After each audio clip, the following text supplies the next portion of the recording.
You don't need a lonely night. Baby, I can make it right. You just got to let me try to give you what you want.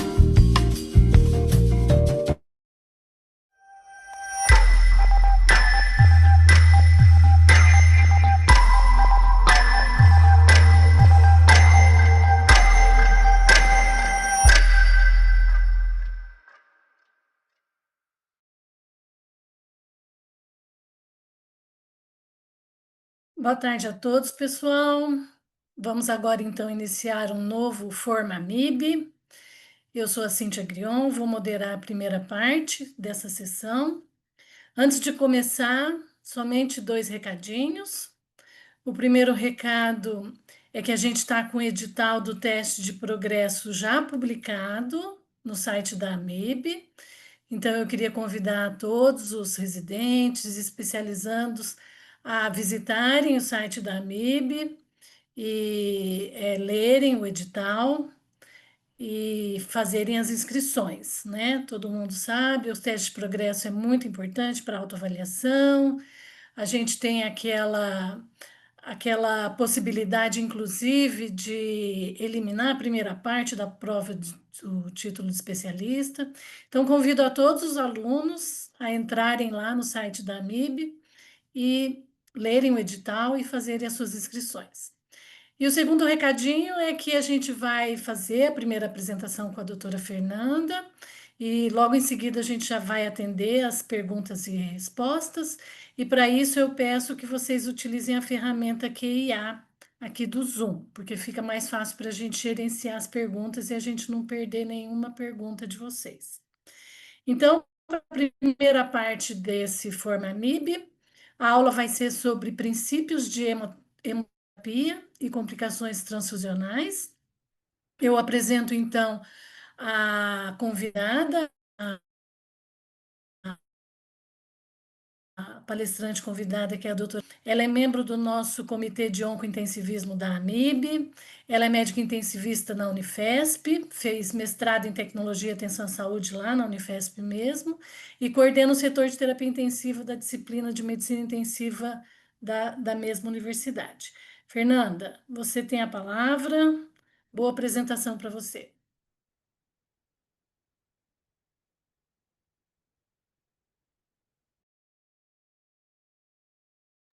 Tá com o áudio fechado, Fernanda. Não estamos te escutando.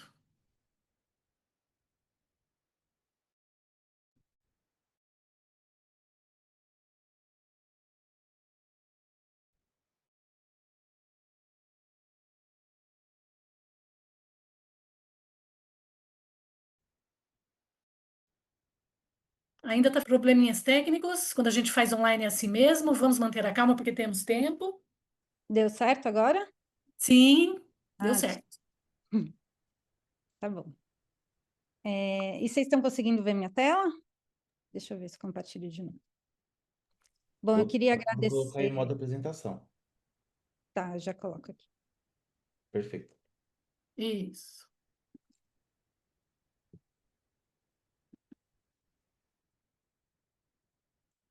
Começou. Então, vamos lá de novo.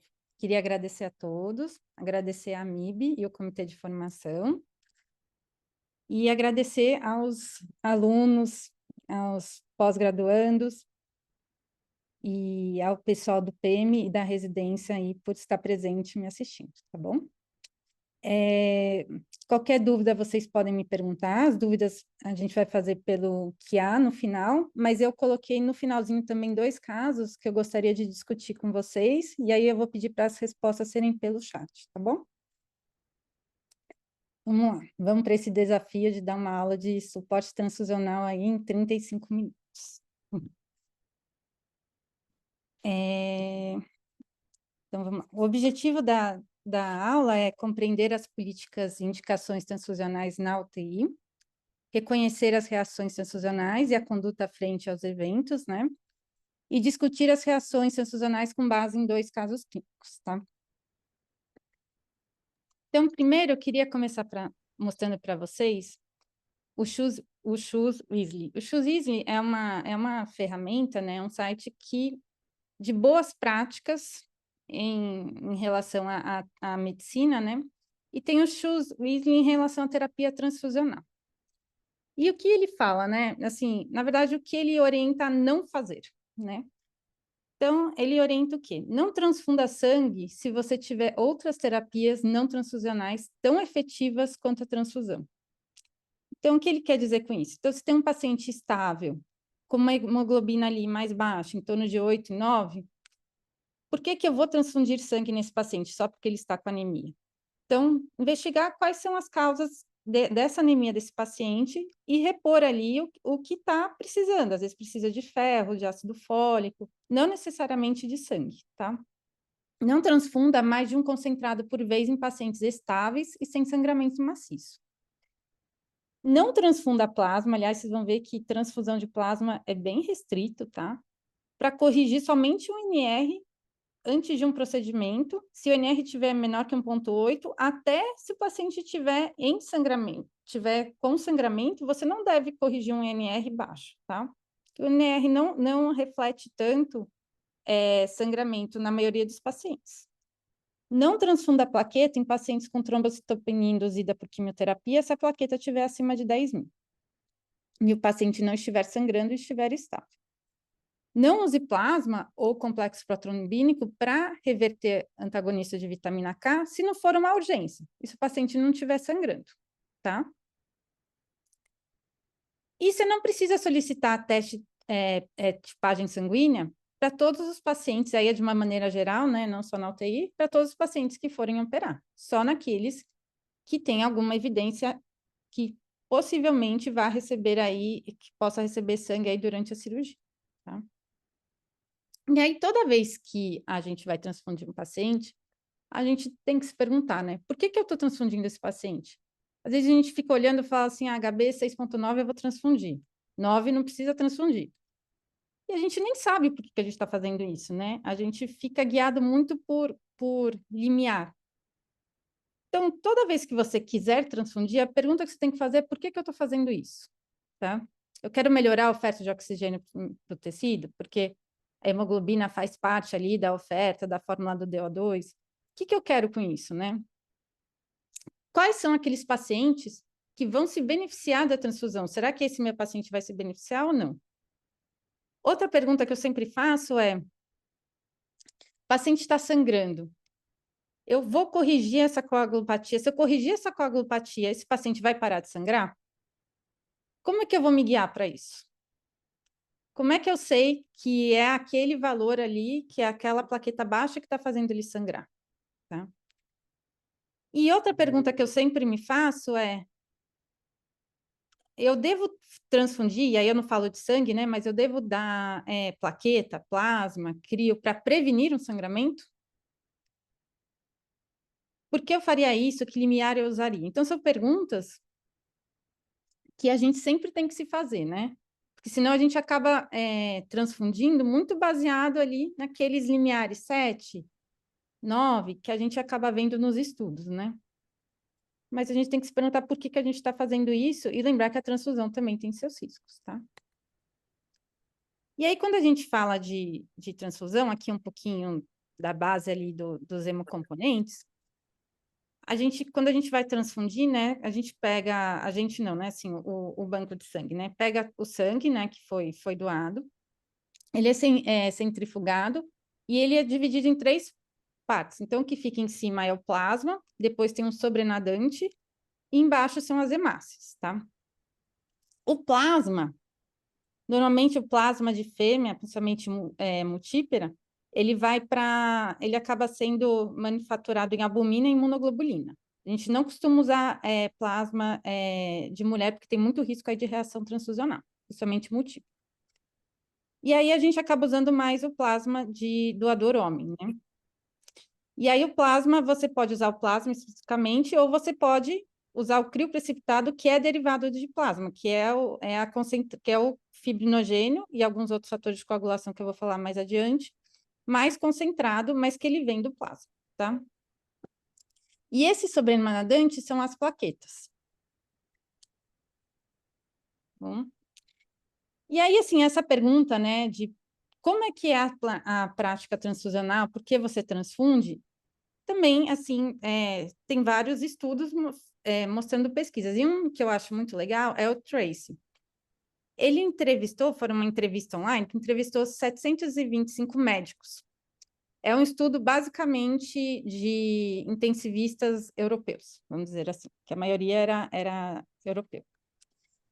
E aí, perguntou para esses intensivistas, né? Por que você transfunde, né? Quando você transfunde? Qual que é o gatilho transfusional? Tá? Desses intensivistas, na Europa, uma grande parte aí é anestesiologista, tá? E a maioria ali trabalhava em UTI cirúrgica, tá bom? E a primeira pergunta que foi perfeita, assim, qual é o limiar de transfusão para a hemoglobina? E aí, a maioria colocou ali em torno de 7. E aí, quando foram falar assim, e no paciente coronariano, que também, assim, é assim, uma confusão, né? Cada um fala um valor ali, e eu nem sei se deveria existir um valor, mas assim, aí variou ali de 8 a 10. E no choque séptico, também lá em torno de 7. E no TCE, de 7 a 9. E na síndrome de desconforto, lá de 7 a 8. Então, você vê que a maioria ali fica entre 7 e 8. O que distou um pouquinho é na síndrome coronariana aguda, na ECMO e nos pacientes ali neurocríticos, tá? E aí perguntam para eles, você seguia só pelo limiar de hemoglobina ou você usa algum sinal e sintoma associado? Algum sinal ali de baixo débito? E aí, quando fizeram essa pergunta, vocês vão ver aqui que essa figura A, que 50% ali falou que sempre ou com uma certa frequência seguia não só pela hemoglobina, seguia também por outros parâmetros. E qual foi o principal parâmetro que eles falaram? A grande maioria foi taquicardia, mais de 60%, hipotensão, aumento de lactato, SVO2, alteração no eletrocardiograma, SVO2, acidose e arritmia, tá? Então, assim, essa pesquisa mostrou que talvez nós, intensivistas, a gente não seguia só pela limiar de hemoglobina, a gente também seguia por outros parâmetros, tá? E, assim, a gente transfunde muito em UTI, muito. A anemia é extremamente presente no paciente crítico. Mais de 50% dos pacientes em UTI têm anemia. E a gente olha o paciente lá com HB de 8, 9, 10 e acha que já é normal. A gente só começa a se impressionar quando está lá abaixo de 7, mas não é normal. Anemia é um HB menor que 13. E a grande maioria dos pacientes já chegam na UTI com anemia, tá? E saem com mais anemia ainda, tá? E quais são os fatores associados à queda progressiva de hemoglobina na UTI daqueles pacientes que não têm exteriorização? Principalmente o nosso querido, até vou pôr a figura aqui, vampirismo. E eu falo isso muito para os residentes. A principal causa de anemia na UTI é flebotomia seriada, coleta de sangue seriado. A gente coleta muito sangue. A gente gosta de guiar muito por exame. A gente faz muito exame, pede o pacote de exame para o dia seguinte. A gente, às vezes, nem individualiza. E os pacientes, muitas vezes, caem de meio ponto. E, dependendo da gravidade, aqueles mais graves, ficar coletando o exame ali de 4 em 4 horas, às vezes caem 1 ponto em um dia, só de coleta de exame, tá?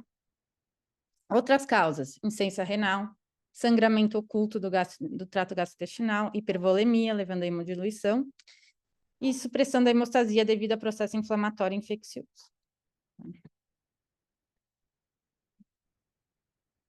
E aí, tem um estudo até mais antigo ali, de 2002, que fez essa pesquisa, né? Foi um estudo multicêntrico, observacional, que incluiu 3.534 pacientes críticos para ver sobre terapia transfusional na UTI, né? E desses, quase 40% dos pacientes foram transfundidos na UTI. E o que chama atenção quando você vê esse gráfico é que, assim, tem paciente que entrou lá com HB de 15, outro com 13, outro com 11, outro com 7, mas no final, ao passar dos dias, dos 30 dias, está todo mundo ali com HB de 9, 8.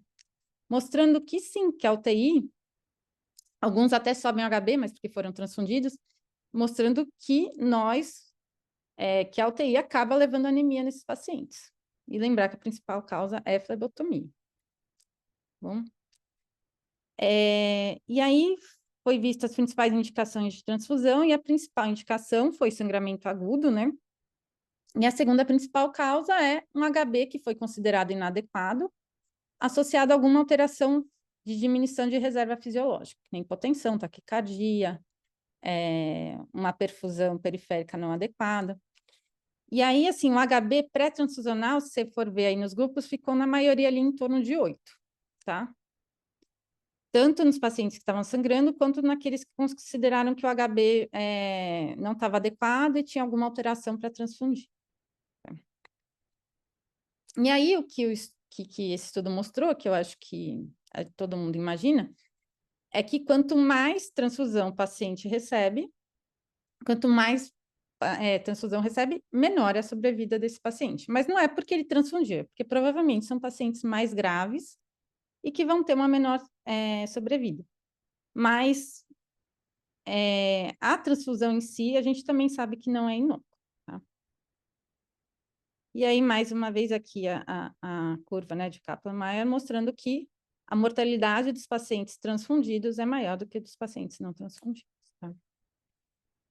Então, assim, esses estudos gerou gatilho de... Será que a gente tem que transfundir todo paciente anêmico? Será que a gente não pode tolerar limiares mais baixos de hemoglobina? E aí começou os estudos de limiares, que eu vou falar um pouquinho aqui para vocês. Tá? Será que a gente não deve tolerar anemia? Né? Então, primeiro, eu acho que um dos mais famosos, né, é o TRIC, que foi um estudo multicêntrico que foi realizado em pacientes críticos, que comparou ali um HB de 7 a 9, como uma estratégia restritiva, com um HB de 10 a 12, tá? E o desfecho primário era ver mortalidade em 30 dias, e o que o estudo mostrou? Que não teve diferença ali em quem usou um HB mais alto e um HB mais baixo em relação ali à mortalidade em 30 dias. Não só em 30, como em 60, como na UTI, teve uma pequena diferença em mortalidade hospitalar, mas não era o desfecho primário do estudo, tá?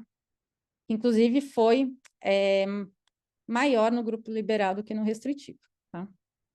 E esse foi o estudo que tem 26 anos, que fez as pessoas pensarem, talvez a gente tenha que ser mais restritivo, tá bom?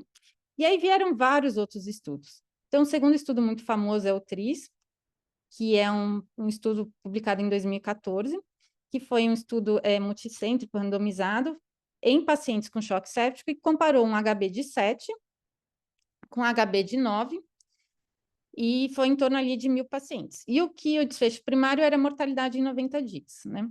E o que o estudo mostrou que, mais uma vez, não teve diferença em mortalidade entre os grupos, tá? Inclusive, um dado importante desse estudo é que avaliou assim, e eventos isquêmicos, que a gente fica com tanto medo, né? Aqueles pacientes que têm HB mais baixo. Os pacientes que tiveram hemoglobina mais baixa não tiveram mais eventos isquêmicos do que aqueles com hemoglobina mais alta.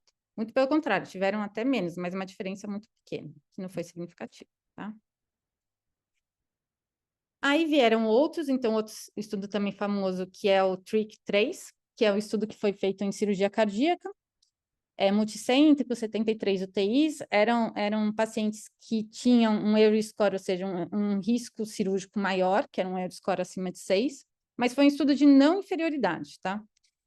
E queria ver se a estratégia restritiva era não inferior à estratégia liberal. E a restritiva, eles usaram um limiar lá de 7,5 para liberal de 9,5. E o estudo tinha um desfecho composto, que avaliava morte, infarto, AVC e insuficiência renal com diálise. E o que o estudo mostrou é que também não teve diferença estatística ali entre os grupos, tá? Apesar que o 7,5 não ficou em 7,5, a média foi um pouco mais alta, e o 9,5 também não ficou em 9,5, ficou um pouquinho mais alto também, tá? E aí, o ano passado, acho que foi 2024, foi publicado o TRAIN, que aí foi em paciente neurocrítico, porque o neurocrítico também era um limbo, ficava ali entre 7 e 9, né? E aí, o TRAIN ele foi um estudo multicêntrico em 72 centros, que avaliou pacientes com TCA, HSA aneurysmática e hemorragia intracraniana. E ele avaliou um desfecho que chama GOI-Z, que é um desfecho de funcionalidade a longo prazo, em 6 meses, e ele vai de 1 a 8, tá? E de 1 a 5 é um prognóstico ruim, é um pior prognóstico, tá? E aí ele avaliou em torno ali de 800 pacientes, comparou um HB de 7 com HB de 9, tá? Para limiar de transfusão. E o que o estudo mostrou? Então, foi um dos poucos estudos que mostrou que uma estratégia liberal ali foi um pouco melhor, mas um pouco melhor que a estratégia restritiva, tá? Teve menos desfecho neurológico desfavorável em 180 dias do que a estratégia restritiva, tá? E isso para todos os subgrupos. E aí vem o assunto, e paciente com infarto agudo do miocárdio, né? Que é sempre aquela pergunta. Será que a gente não deve deixar o HB um pouco mais alto? E aí teve um estudo recente ali, que é o MINT.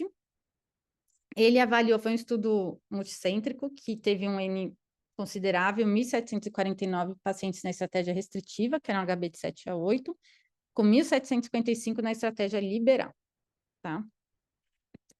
E o que o estudo mostrou? O estudo não teve, era um estudo de não inferioridade, então dizer que o HB de 7 a 8 não é inferior de 10. E o estudo, ele não teve também um resultado com P significativo, mas quase. Quando você vê aqui na tabela, você vê que o desfecho primário, que era morte ou infarto, bateu no 1 ali certinho, foi do 1 para 1,35. Ou seja, parece que a estratégia liberal no paciente realmente coronariano é melhor do que no restritivo. Mas ainda ali não teve significância estatística, tá? Então, de uma maneira geral, quem que a gente transfunde? Se você for guiar por limiar, né? Então, a gente transfunde basicamente na UTI aqueles que têm um HB menor que 7, desde que eles não estejam com sangramento não controlado, e esse sangramento levando à instabilidade, porque aí o raciocínio é diferente, tá? E naqueles pacientes neurocríticos e aqueles pacientes com síndrome coronariana aguda, talvez a gente devesse deixar um limiar um pouco mais alto ali, em torno de 9 e 10, tá? E quando a gente vai transfundir, eu gosto sempre de mostrar esse slide, porque a gente tem que lembrar, assim, a gente como, assim, equipe multidisciplinar, que a gente tem que fazer a dupla checagem do hemocomponente, tá? Então, verificar o nome do paciente que vai receber, a data do nascimento, o RH, o tipo sanguíneo, se a prescrição que que foi feita daquele hemocomponente é o que está infundindo, parece uma besteira. Mas a principal reação transfusional é aquela por troca de hemocomponente, tá? Então, é importante garantir que o tipo de hemocomponente correto esteja sendo transfundido para o paciente correto, tá? Quando a gente vai transfundir, a gente tem que ver os sinais vitais antes de começar a transfusão, de preferência nos primeiros 15 minutos, tá? Se tiver uma reação transfusional, parar imediatamente a transfusão e anotar os sinais vitais, ver os sinais vitais naquele momento, e ao final da transfusão, tá? E lembrar que uma unidade, a gente estima que vai aumentar mais ou menos em torno de 1 ponto de HB. E o concentrado deve ser infundido ao longo de 2 horas e no máximo de 4 horas, tá? E agora a gente vai falar um pouquinho de plaqueta. Então, assim, se a gente ainda tem dúvida em relação ao concentrado, quando você fala de plasma, plaqueta é muito maior, principalmente quando você vai falar de limiar, tá? Então, foi feita a mesma pesquisa, né? Perguntando aquela pesquisa que eu mostrei, aquele estudo em relação à transfusão de plasma e plaqueta. E aí, você transfunde plaqueta profilática? Aí a maioria respondeu, transfundo quando está ali menor que 20, entre 10 e 20 mil, para menos, tá? Aí quando vai passar um catéter? A maioria acima de 20, menor que 20 mil, alguns menor que 50 mil. E tráqueo, de 50 abaixo de 50 ou 70 mil transfundo. Você vê, assim, é muito Os valores são muito aleatórios, entendeu? Não existe um valor certinho. E essa é talvez a nossa maior dificuldade no hospital, porque um fala, só vou fazer o procedimento se a plaqueta estiver abaixo de tanto, aí o outro fala outro valor. Então, é muito complexo isso, né? Cirurgia geral, lá, de 50 mil a 75 mil. E neurocirurgia, que parece que, assim, é meio unânime, neurocirurgia tem que estar lá acima de 100 mil, né? Tá?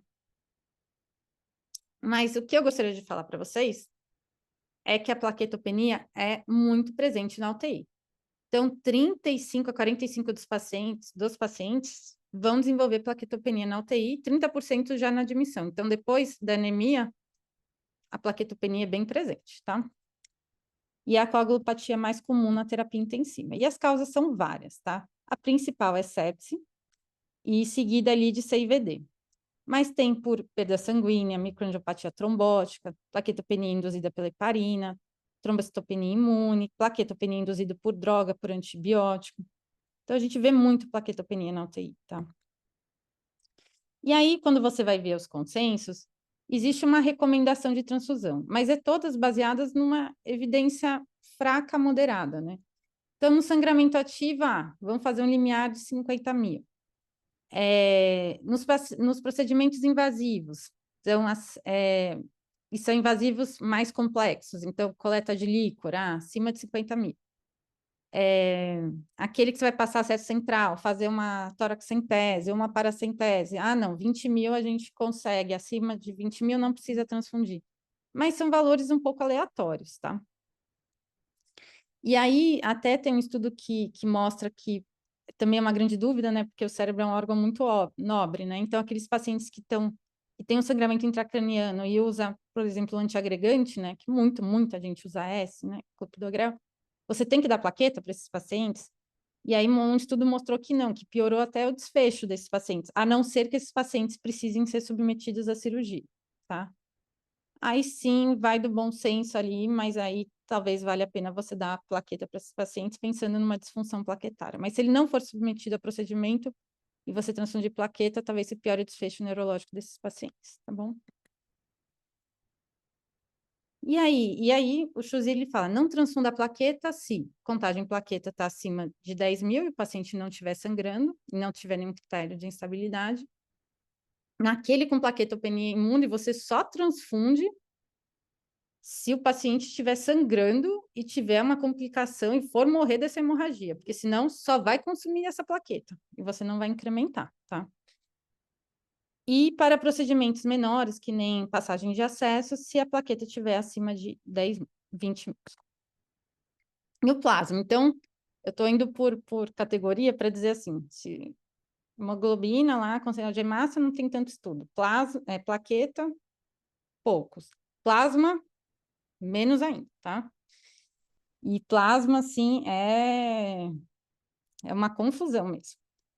Até porque é o hemocomponente mais associado à reação transfusional.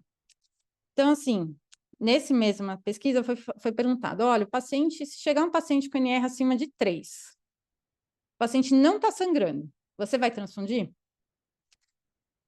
E aí, você vai transfundir de maneira profilática? E aí, quando perguntou profilática, a maioria ali, 25% falou que sempre ou na maior parte do tempo, tá? Mas, graças a Deus, lá os outros 75% falaram ou nunca ou bem pontualmente, tá?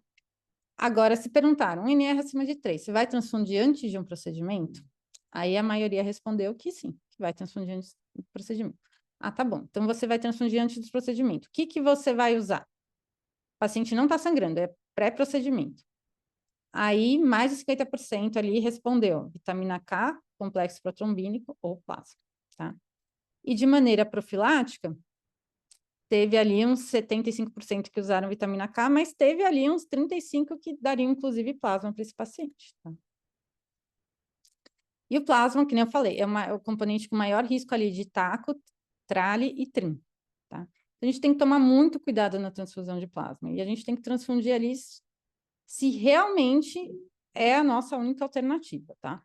Então, assim, se você for ver na literatura, quem realmente tem indicação de transfusão de plasma? O paciente que vai fazer plasmaférese, aqueles que têm deficiência de fatores específicos que você não consegue repor aquele fator, Então, fator 5, fator 11, proteína S, Adams 13, deficiência de antitrombina, no paciente que está em protocolo de transfusão maciça e naqueles pacientes que estão tendo sangramento pelo uso de varfarina, sangramento mesmo, não é profilático, e você não tem um complexo protrombina, tá? Disponível. E o CRIO? Então, o CRIO, que nem eu falei, é aquele concentrado de fibrinogênio, né? E ele deriva do plasma. Então, o CRIO ele tem uma porcentagem maior de fibrinogênio do que o plasma, e ele também contém o fator 8, fator 13 e o fator de von Willebrand, além do fibrinogênio, tá? Quando que a gente indica a reposição de CRIO? Naqueles pacientes que estão sangrando. Então, se ele está tendo um sangramento leve ali, e um fibrinogênio menor que 100, ou naqueles hemorragia maciça mesmo, com fibrinogênio menor que 150 a 200. Na fase aguda da LMA, que tem um alto risco ali de sangramento, porque eles costumam fazer uma CIVD que consome muito fibrinogênio, tá? Naqueles pacientes que têm hemorragia intracraniana secundária ao uso de alteplase, tá? E tem fibrinogênio menor que 200. E naqueles com pacientes com doença de von Willebrand, hemofilia A, quando você não tem um concentrado de fatores, quando não estão disponíveis, tá? Não tem concentrado de fatores e não tem DVP, tá? E naquele paciente que está sangrando? Então, assim, aquele paciente que está sangrando e sangrando de verdade, que está chocando, né? Esse paciente você deve se guiar por limiar inicialmente? Assim, a gente tem a maior parte dos nossos estudos são voltados ali para paciente traumático, mas a gente acaba usando, assim, as mesmas referências para paciente que está tendo um sangramento importante, sangramento maior, mas que também não é um paciente politraumatizado. Então, assim, o sangramento crítico, ele leva a uma perda volêmica importante ali, diminui a oferta de oxigênio, pode levar a disfunção orgânica e coagulopatia dilucional. Foi feita uma pesquisa na Austrália e Nova Zelândia que mostrou que 20% dos pacientes que receberam protocolo de transfusão maciça faleceram no hospital, porque são pacientes muito graves. E quem eram aqueles que tiveram melhor desfecho, né? São aqueles que foi reconhecido de forma precoce o sangramento, e o sangramento que vai levar ao choque hemorrágico, aqueles que o controle da hemorragia foi rápida, que tem um protocolo institucionalizado de manejo de sangramento, né? Que foi feita a avaliação sistemática da terapia instituída e que foi monitorizado os parâmetros de coagulação, tá? Aqui eu vou falar mais rapidinho, porque eu acho que não é exatamente o foco, porque eu acho que precisa ter uma aula só de sangramento maciço, de sangramento maior, tá? Mas sangramento maciço é um conceito que foi definido para pacientes politraumatizados, que é mais de 10 unidades em 24 horas ou 5 unidades em 4 horas. Tá? A gente não usa mais aquela classe de choque hipovolêmico 1, 2, 3, 4 para ativar o protocolo de transfusão maciça, então os pacientes politraumatizados, a gente acaba usando outros parâmetros, dentre eles o choque index, que é um parâmetro muito fácil de usar, que você simplesmente divide a frequência cardíaca pela PA sistólica, tá? Se estiver acima de 1.1, alguns lugares usam 0.1, outros 1, outros 1.2, você está autorizado aí a abrir o protocolo de transfusão maciça, tá? Existem vários protocolos na literatura, mas o que a gente mais utiliza é 1 para 1 para 1, tá? Um concentrado de hemácias para um plasma para uma plaqueta. E isso veio de um estudo chamado Promper, que foi um estudo realizado em pacientes politraumatizados. Foi um estudo multicêntrico, feito em 12 centros de trauma nos Estados Unidos, um estudo mais antigo, e que o desfecho primário era mortalidade em 24 horas e 30 dias. Então, foi comparado 1 para 1 para 1, para 1 para 1 para 2. E o que o estudo mostrou que não teve ali diferença em mortalidade se você usar 1 para 1 para 1 ou 1 para 1 para 2, tanto em 24 horas quanto em 30 dias. Mas o que chamou um pouquinho a atenção, tanto é que a maioria dos serviços optam por 1 para 1 para 1, é que os pacientes que usaram 1 para 1 para 2, nas primeiras 24 horas, tiveram um maior sangramento do que os que usaram 1 para 1 para 1, tá? Mas isso também não se confirmou nos 30 dias consequentes, tá? Foi mais nas primeiras 24 horas. E quando a gente pensa em manejo de sangramento maciço, a gente não pode esquecer do nosso ácido tranexâmico, o famoso transamin. Então, eu imagino que vocês saibam, né? Mas, assim, quando a gente fala de de coagulação, nosso objetivo final ali da cascata de coagulação é fazer o quê? O objetivo final, eu sempre falo para os residentes, é transformar o fibrinogênio em rede de fibrina. Para quê? Porque o fibrinogênio, ele vai fazer uma ligação entre as plaquetas e o fibrinogênio mais as plaquetas formam uma rede que vai envolver o coágulo, tá? Então, o objetivo da cascata de coagulação é ativar o fibrinogênio e formar essa rede entre fibrinogênio e plaqueta, tá? E aí, quando você tem um sangramento maciço, você ativa um mecanismo que chama hiperfibrinólise, tá? O que é hiperfibrinólise? Então, você tem um fator ali de coagulação que chama plasminogênio. Plasminogênio, ele é ativado por um outro fator que chama ativador de plasminogênio, que transforma o plasminogênio em plasmina. E o que essa plasmina faz? Ela quebra essa rede de fibrinogênio e plaqueta. Ela quebra e transforma em dedímeros. E aí, onde que entra o transamin nessa história? O transamin, o ácido tranexame, ele inibe a ativação e ação da plasmina por competição, tá? Então, ele impede que ocorra essa fibrinólise. A fibrinólise natural é super comum, tá? Mas se você desencadeia pelo trauma uma hiperfibrinólise, aquele coágulo que você está formando não vai ficar concreto, ele vai formar e dissolver, formar e dissolver, formar e dissolver. Então, você tem que ter algum mecanismo para impedir essa hiperfibrinólise. E o transamin atua exatamente nisso, tá?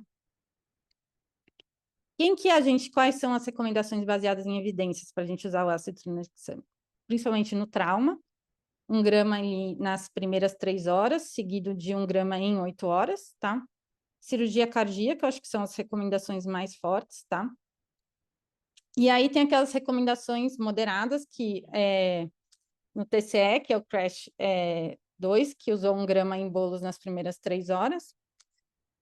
E também na hemorragia periparto, que você usa 1 grama e você pode considerar que também diminui a mortalidade, mas você pode considerar repetir aí em 30 minutos para persistir sangramento, tá? E nos outros casos? Os outros casos, aí é sempre um pouco questionável, tá? E é onde não é recomendado, pelo menos até o momento, né? Na hemorragia digestiva, apesar que tem estudos aí mostrando que ainda é um pouco divergente nessa conduta, mas na hemorragia digestiva, de etiologia varicosa, tá? E na hemorragia subaracnoide intracraniana não traumática, tá? E aí, assim, a outra pergunta que eu falei, assim, é como é que eu vou monitorizar, né? O paciente está sangrando, eu vou guiar por exames laboratoriais normais, TP, TTPA, plaqueta. Se você só tivesse os exames laboratoriais disponíveis, sim, você vai guiar por esses exames. Só que, assim, eles não foram validados para orientar a terapia na hemorragia aguda, tá? Eles não levam em consideração toda a interação dos fatores de coagulação, com as plaquetas, os elementos celulares, a temperatura do paciente, o endotélio, tá? E eles acabam refletindo tardiamente a hemostasia em vivo. Porque quando eles alteram, normalmente, os fatores de coagulação já apresentam um déficit maior que 50%, tá? E a influência da hipotermia não é mensurável. Então, cada vez mais, são testes muito caros, mas a gente acaba usando os testes, se a gente tivesse disponível, usar os testes viscoelásticos, que é uma representação gráfica que inclui todas as fases da formação do coágulo, tá? Você consegue ver em tempo real ali a formação e consegue meio que mensurar qual é o fator ali, qual é se é plaqueta, se é fator de coagulação, que está ali, está mais deficiente, se é o fibrinogênio, para você fazer uma reposição mais guiada, tá? As principais indicações é o transplante hepático, que tem mais evidência na literatura, cirurgia cardíaca, hemorragia periparto e o trauma, tá? Então, assim, essa primeira parte da aula, que eu, aliás, eu já me atrasei, então, o que a gente acaba fazendo na UTI? Então, adotar preferencialmente estratégias restritivas, então, um HB ali menor que 7, na maioria dos pacientes críticos, mas levar em consideração outros fatores, por exemplo, instabilidade hemodinâmica, considerar limiares específicos em situações especiais, então, naquele paciente coronariano, naquele neurocrítico, talvez usar um limiar um pouquinho mais alto. No sangramento maciço, por enquanto, a gente adota a transfusão 1 para 1, a não ser que você consiga guiar depois por testes viscoelásticos. O transamin, ele é muito bem validado para o paciente politraumatizado e no pós-cirurgia cardíaca, e considerar ali os testes viscoelásticos para guiar transfusões em sangramentos maiores. E aí, a outra parte da aula, que eu vou passar um pouquinho mais rápido, é sobre as reações transfusionais. Reação transfusional, eu não sou hemato, não trabalho em banco de sangue, mas, assim, é um tema complexo, tem muito tipo de reação transfusional, mas o mais importante é você identificar aquelas que vão levar a piores desfechos, tá?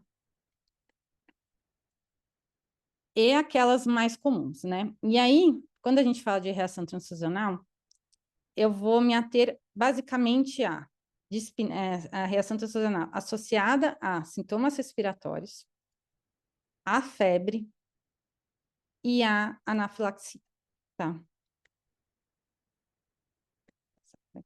Quando você pensa em eventos adversos associados aí à reação transfusional, o mais prevalente é o TAC, que é a sobrecarga volêmica associada à transfusão. Seguido ali por reação anafilática e reação hemolítica tardia, tá? Então, eu coloquei aqui 2 casinhos, tá? Para a gente discutir. Então, primeiro ali é uma mulher de 30 anos, 60 quilos, sem comorbidade, que foi admitida na UTI com uma hipótese diagnóstica de HDA, e aí ela estava prostrada com uma pressão de 120/80, uma frequência cardíaca de 100, uma frequência respiratória de 20, um HB de 6, e foi optado por transfundir um concentrado de hemácia, tá? 1 hora após a transfusão, ela fica febril, uma temperatura de 38 graus, começa a ter calafrio e náusea. E aí ela estava com uma sonda vesical de demora, e a urina ficou mais escurecida do que antes da transfusão. E aí eu queria perguntar para vocês o que vocês fariam nesse caso e qual a hipótese diagnóstica. Vocês respondem para mim no chat?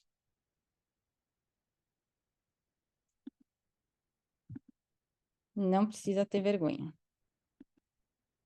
Bom, como estamos atrasados, eu vou continuar aqui, tá bom? Mas assim, o que você tem que fazer diante de uma situação dessa? Então, a paciente estava lá, está recebendo transfusão, fica febril, né? Náusea, calafrio, e a urina começa a ficar avermelhada, né? Primeira coisa, você para a transfusão, tá? Verifica sinais vitais, notifica o banco de sangue, tá? E aí você começa o processo de investigação ali, o que deve estar acontecendo. Então, o caso da nossa paciente era uma reação hemolítica autoimune, tá? Normalmente, essas reações acontecem até 24 horas após a transfusão. E a principal causa é incompatibilidade ABO, tá? Por isso que é tão importante a gente fazer a dupla checagem, tá? Então, é a transfusão do sangue errado para o paciente errado, tá?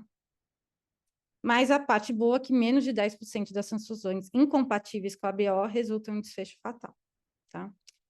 No caso dela, como ela teve sintomas, teve febre, tremor, calafrio, náusea, vômito, hipotensão, você vai parar a transfusão e notificar ali o banco de sangue, tá? E a causa dela acabou sendo identificada, que era a bolsa trocada, tá? Mas se o paciente aumentar a temperatura e não for por incompatibilidade ABO, for uma reação ali, uma reação febril leve, você até pode tentar voltar a transfundir, lógico, se a bolsa for a correta, né? Um pouco mais lento e ver o que acontece, tá? Outra hipótese diagnóstica seria uma contaminação bacteriana da bolsa. A contaminação bacteriana, ela é muito mais frequente em pacientes que recebem plaqueta, porque a plaqueta, ela não é resfriada, ela é armazenada em temperatura ambiente. Então, de 20 a 24 graus. Então, ela é mais suscetível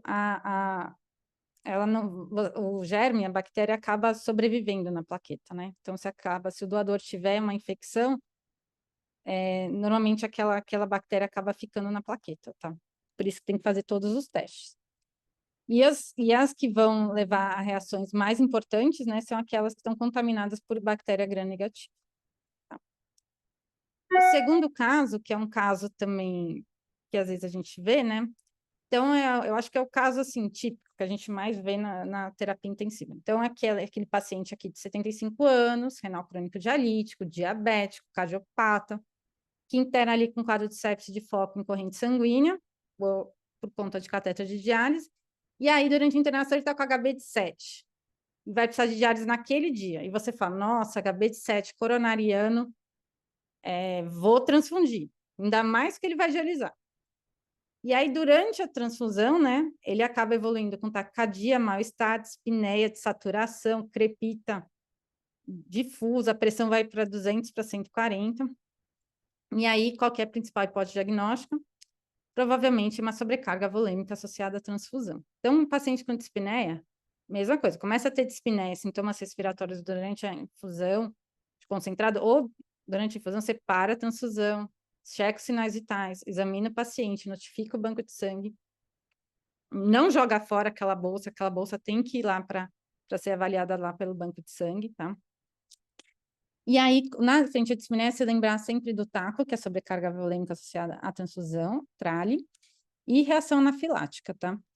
Quando a gente pensa em TRALI, 40% dos produtos plasmáticos provenientes de doadores do sexo feminino, principalmente multíparas, contém anticorpos direcionados contra antígenos leucocitários do receptor.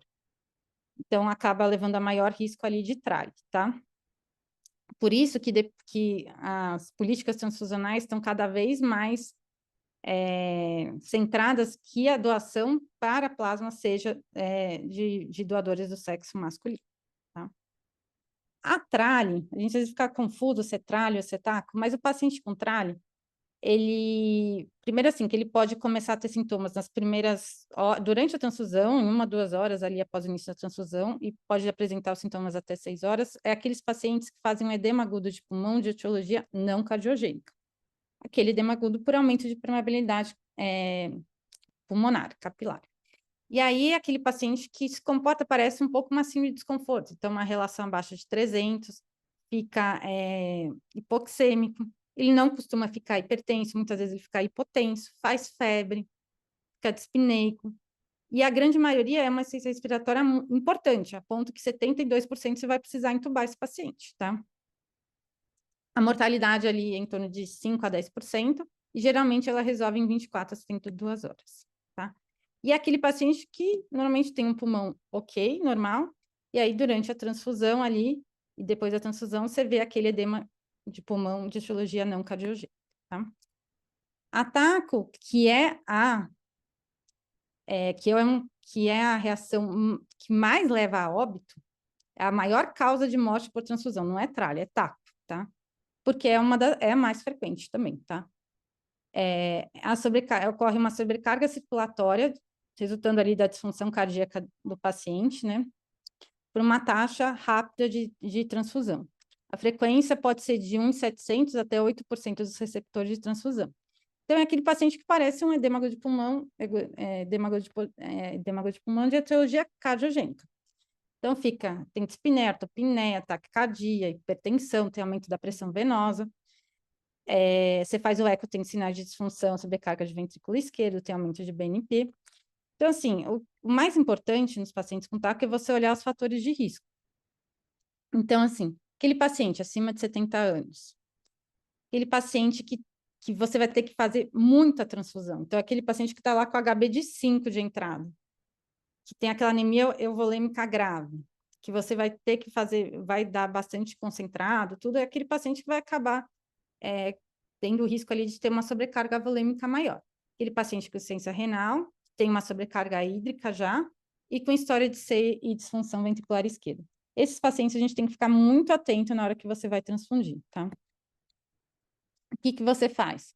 Paciente lá, tá com posse de TACO, diurético, VNI, você pode usar um vasodilatador, por exemplo, um niprid, se for necessário. E o mais importante, aqueles que têm fator de risco, não é para ficar transfundindo um monte, se ele está estável, é um concentrado por vez, reavaliação após cada concentrado, transfundir por períodos mais longos, então lembrar que concentrado você pode transfundir em até 4 horas, tá? Talvez em alguns casos, principalmente se eles já tiveram TACO previamente, usar o diurético preventivo, e você pode fazer de sangues alicotados, então usar menor quantidade de sangue para você conseguir transfundir mais tempo, tá?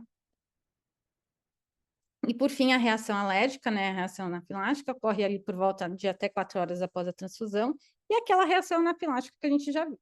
a gente costuma ver edema facial, hipotensão, estridor, edema de via aérea, urticária, choque, tá? Vou responder a 1 a 3% das reações. Geralmente é benigna e autolimitada, tá? E aí o que você faz você costuma fazer em outras reações. Então, você vai interromper a transfusão, fazer antihistamínico, corticóide, adrenalina, tá? E se for uma reação leve, assim, um pruridozinho só, não ser uma reação anafilática, você pode até tentar reinstalar o hemocomponente e fazer de maneira mais lenta depois do corticóide, depois das medidas, tá bom? Então é isso, eu peço desculpa aí pela minha demora, eu acho que eu acabei me prolongando mais do que eu deveria, tá bom? Muito obrigada. Apresentação,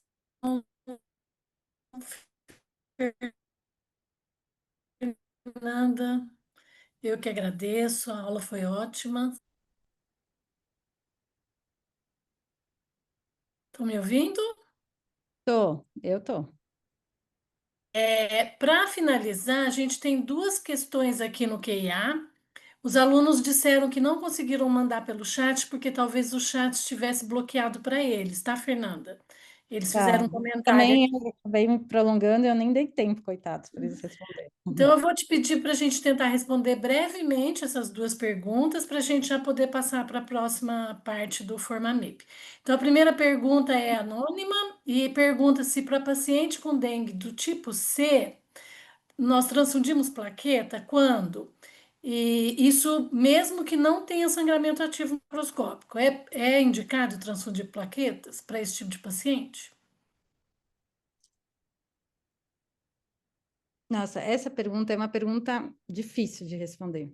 Muito específica, né? É muito específica. Mas normalmente a gente só deve transfundir se o paciente tiver um sangramento importante, um Sangramento ativo. sangramento ali que leva à instabilidade, tá? A Muito gente bem. não deve muito seguir na dengue pelo valor específico da plaqueta, tá bom? Sim. E o Leandro pergunta se você tem experiência com eritropoetina profilática nos pacientes anêmicos que se recusam a fazer transfusão. Nossa, essa pergunta é uma pergunta também uma Clássica. clássica, é um clássico. E eu ainda tenho um viés, porque eu sou do grupo de PBM do hospital, então, assim, profilática é uma palavra, assim, que a gente... Você pode, às vezes, o nosso grupo, a gente faz eritropoetina naqueles pacientes anêmicos, pré-procedimento, mas aquele paciente no ambulatório. Então, assim, ele vai fazer uma cirurgia daqui a um mês e você está com HB de 10, você quer melhorar o HB dele para que ele tenha uma reserva ali para cirurgia, então eles fazem um esquema para você conseguir aumentar a hemoglobina um pouco mais rápido sem precisar transfundir, tá? Isso é um caso. A eritropoetina na UTI, a gente até já usou, principalmente naqueles pacientes que têm uma deficiência de eritropoetina comprovada, por exemplo, aqueles renais crônicos, mas toma muito cuidado nos pacientes inflamados. Então, aqueles pacientes sépticos, aqueles pacientes que têm maior tendência, aqueles pacientes oncológicos, aqueles pacientes que vão ter maior tendência ali a fazer evento trombótico, tá? Então, é complicado. Existem até alguns estudos observacionais, se você for ver, não existe estudo prospectivo, randomizado, mas observacionais retrospectivos, que aqueles pacientes com HB mais baixo, então HB 7, 6, você pode usar ali eritropoetina, se o paciente, por exemplo, não quer transfundir, assim, o paciente de testemunho de Jeová você recusa a transfundir, e que parece que nesses pacientes, como a hemoglobina é muito baixa, ali não é mais difícil, está mais hemodiluído, é mais difícil de fazer trombose. Mas você não vê um estudo ali prospectivo, né? Então, assim, você pode fazer. Se você não tiver alternativa, você pode fazer, mas você está correndo risco ali de ter evento trombótico, tá? Se eu costumo fazer, não. Eu só faço naqueles pacientes que realmente têm indicação. E a gente Até acaba porque, se restringindo mais naqueles pacientes que são renais crônicos dialíticos e que já usam eritropoetina previamente, tá? até porque indicar sem ter a indicação formal, provavelmente o convênio não vai cobrir, né? E nós temos o problema do custo também, né? Eu É, vou, eu vou te repassar uma última pergunta do Pedro para a gente encerrar, tá? Eu não vou mais repassar nenhuma pergunta sobre esse tema, para a gente não se prolongar mais. O Pedro está perguntando se, na ausência do valor do fibrinogênio, ele pode se basear no Base Excess no choque hemorrágico. Eu acho que é para indicar fibrinogênio, né? Para indicar transfusão de fibrinogênio. Ele falou BE. BE eu entendo que é Base Excess. eu Será que também tem... entendi como Base Excess. O Base Excess, ele é quem trabalha ali com politrauma, né, o emergencista, ele gosta muito do Base Excess ali no paciente politraumatizado. Então, um dos alvos dele, né, é melhorar o Base Excess desses pacientes. Mas você se guiar pelo Base Excess para transfundir fibrinogênio, eu não tenho esse conhecimento. Então, assim, os pacientes com politraumatizados, eles fazem muita hiperfibrinose. Então, a chance deles precisarem repor o fibrinogênio não é pequena, apesar que teve estudos até mais atuais que mostraram que você repor empírico ali também não melhorou o desfecho, tá? Mas eu não guiaria pelo Base Excess, eu guiaria por um parâmetro, ou pelo próprio valor do fibrinogênio, ou por um teste viscoelástico ali, que você vê que o FibTen está mais baixo, que você deve repor, mas pelo Base Excess, não. Ele corrigiu aqui. Base Excess para indicar crio ou plasma. Mas eu acho que a resposta não muda, né? Não. Você tem parâmetros para ativar, por exemplo, o protocolo de transfusão massiva. Por exemplo, o ABC Score, o Shock Index, que aí você vai receber concentrado, plasma e plaqueta. Existem alguns serviços na Europa que eles fazem 1 para 1 para 1 para 1, que é concentrado, plasma, plaqueta e crio precipitado, tá? Mas a gente também não tem, os estudos com crio também, que você fez empírico, também não mostraram melhorar desfecho. Então, por enquanto, apesar que eu gosto muito de fibrinogênio, que é o principal fator de coagulação, mais de 90% do fator de coagulação é fibrinogênio. Então, quando o paciente está sangrando, e às vezes você não tem plaqueta, o fibrinogênio faz a rede entre a plaqueta ali, às vezes a gente acaba até repondo um pouco de fibrinogênio para ver se segura o coágulo. Mas é tudo meio off-label, né? Então, mas se você for ver por estudos, tudo a gente acaba seguindo por parâmetro laboratorial do fibrinogênio. O restante, o plasma, plaqueta e o concentrado, você pode começar por sinais clínicos mesmo, né? Se o paciente tem algum politrauma ali, por algum índice ali que está sangrando maciço, que você vai ter que começar o protocolo de transfusão maciça, pelo menos até sair os exames, né? Muito bom, Fernanda. Muito obrigada. Excelente apresentação. Acho que todos aproveitaram bastante, conseguimos responder todas as questões. Vou agora, então, passar a palavra para o meu colega, o Paulo Gotardo, e vamos para a segunda etapa aqui do Formanib. Paulo. Obrigado, Cíndia. Parabéns, Fernanda, né, pela excelente aula, a moderação sempre brilhante da doutora Cíntia. E agora, dando seguimento, eu tenho o prazer de convidar o doutor João Vilney Franco, né, que é médico intensivista do Hospital Nossa Senhora da Conceição e do Pronto-Socorro de Porto Alegre, além de ser instrutor do TENUT, do curso de formação da ESPEN, professor da Univates, da Unicinos, para falar de um tema que é extremamente importante, assim como recorrente, muitas vezes subanalisado, subavaliado, mas que é algo que precisa literalmente fazer mais parte da nossa avaliação do dia a dia e a gente vai poder entender bem o porquê, né? Depois, com certeza, é a excelente aula que vamos ter, que é sobre os aspectos práticos da síndrome compartimental abdominal. Doutor João, a palavra é sua e muito obrigado. Uma boa tarde a todos, espero que estejam me escutando. Eu tive com problemas com a internet aqui, então vou ter que transmitir do celular mesmo. Agradecer o convite, né? Como o Paulo comentou, eu sou um dos instrutores do TENUT, então faz parte do nosso entendimento como membro da AMIB de estar divulgando, compartilhando sempre a informação com todas as pessoas que estão em formação, sejam os membros dos programas como de residência ou dos programas de especialização ali. Vamos lá. Espero que vocês estejam conseguindo ver agora os diapositivos. Estão conseguindo ver, Paulo? Estamos, só estão vendo demais aí, me vendo aí também na tela. Deixa eu ver se consigo. Bom, só aproveitar enquanto o Dr. João vai arrumando para lembrar a todos que as perguntas vão ser respondidas no final, então para todos deixarem o que há aqui também as suas dúvidas, Eu estou tentando questionamentos para a cada gente tela discutir. seguindo. Você tá onde? Deixa eu ver se Tá em Maria, é? Você Eu tá em estou Maria? tentando tirar da tela, Tá bom, mamãe liga, viu?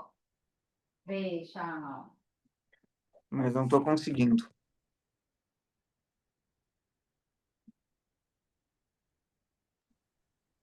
Bom, se alguém aí do pessoal da produção conseguir ajudar a tirar aquela outra telinha que aparece ali. Doutor, você consegue arrastar essa tela?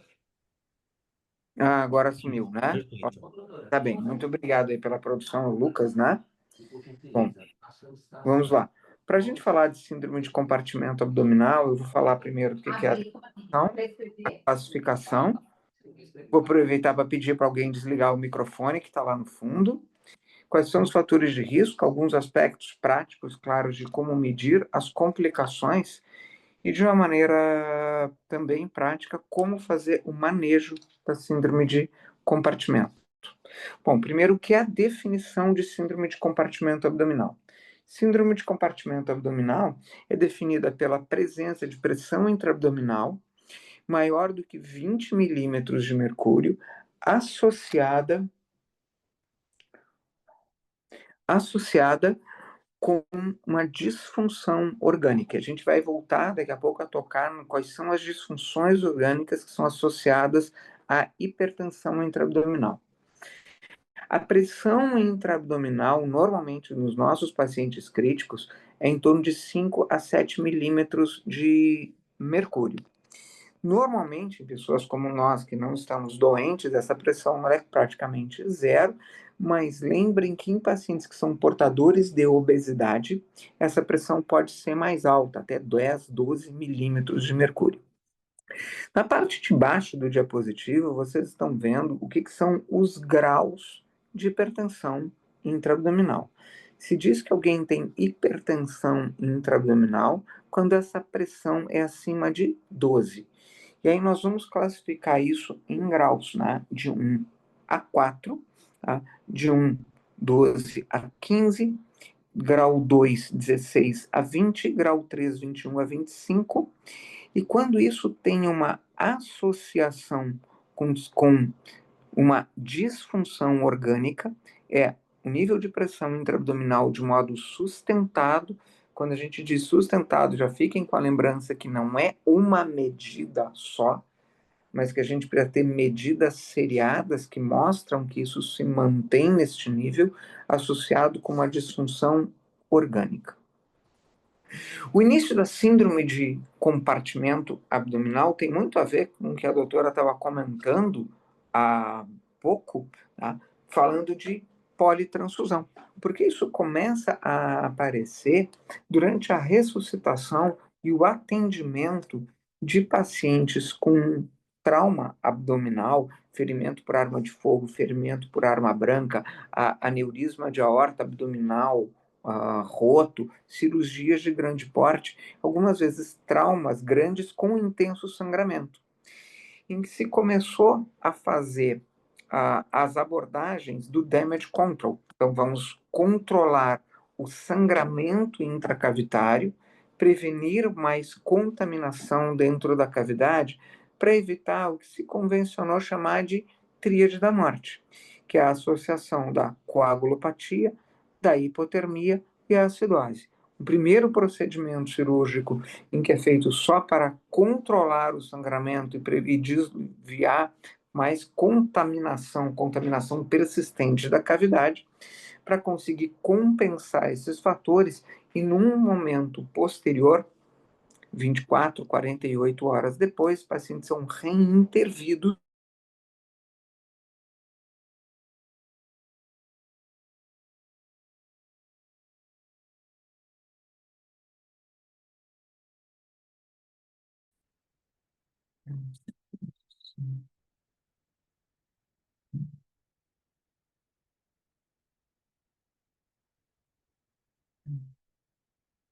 Entrou uma ligação de golpe, das tentativas de golpe.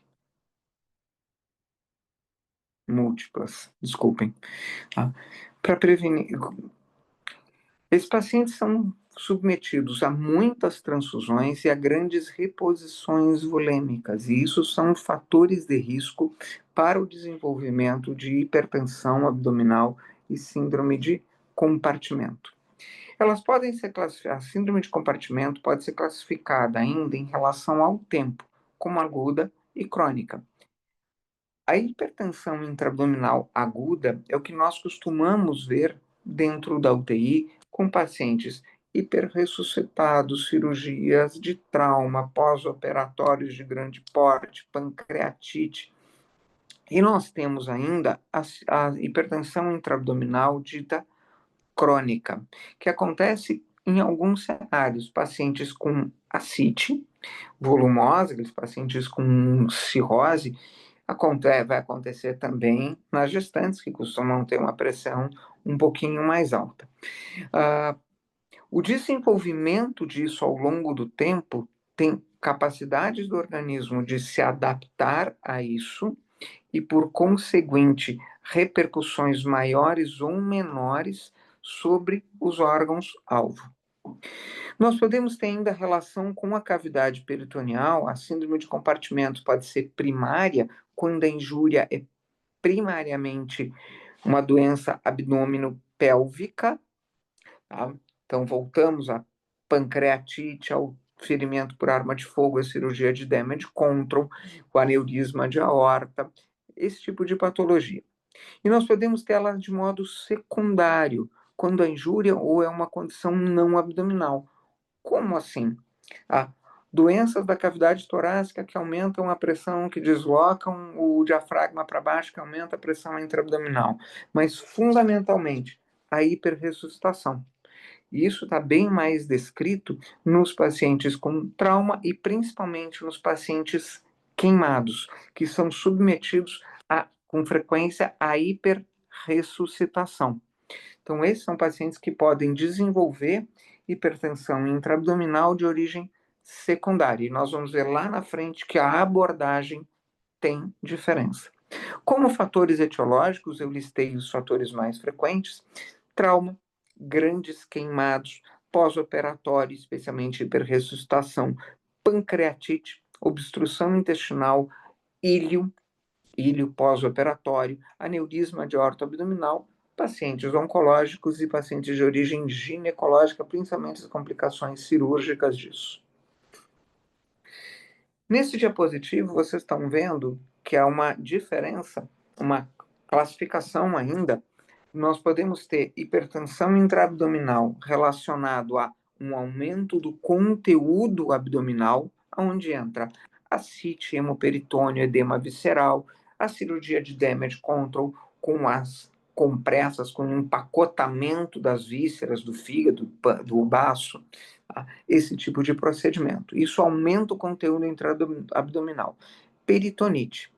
Cenários como pancreatite e hematomas pélvicos e retroperitoneais tanto aumentam o conteúdo abdominal como reduzem o volume da cavidade abdominal.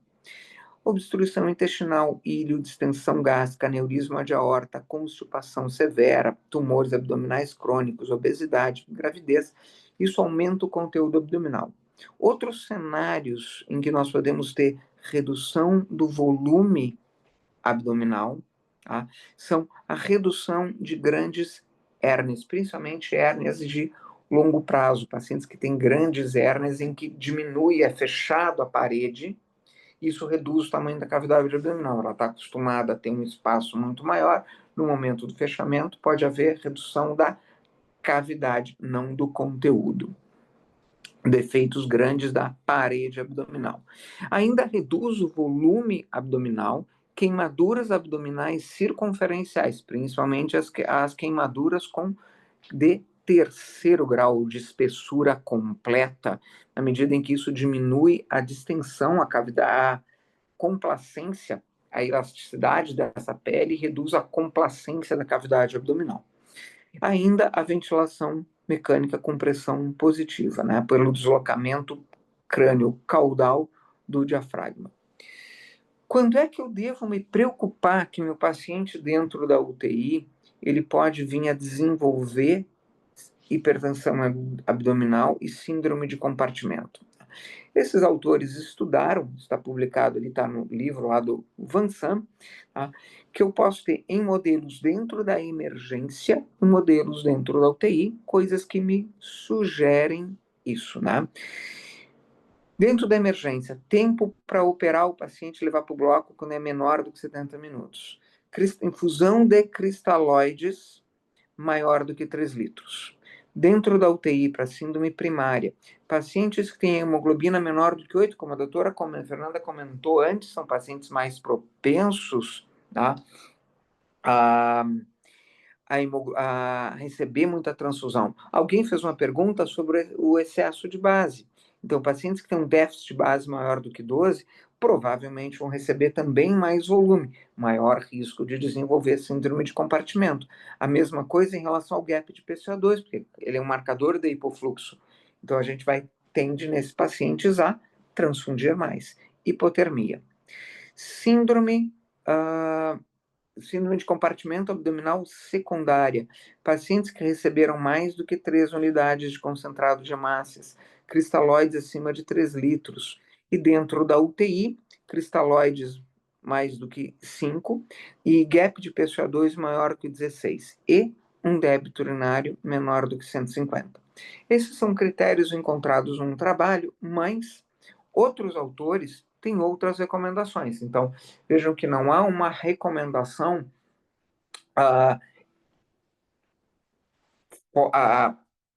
um ponto de corte claro em relação a isso. Mas eu preciso estar atento em todo paciente que recebe muito líquido e muito sangue. Vão entrar os pacientes que passam por protocolo de transfusão maciça, porque eles vão receber muito sangramento. Por exemplo, esses outros autores, em outros estudos, mostraram que pacientes que recebem mais de 6 litros de cristalóide ou mais de 6 unidades de concentrado de hemácias têm risco de hipertensão intraabdominal. Tá?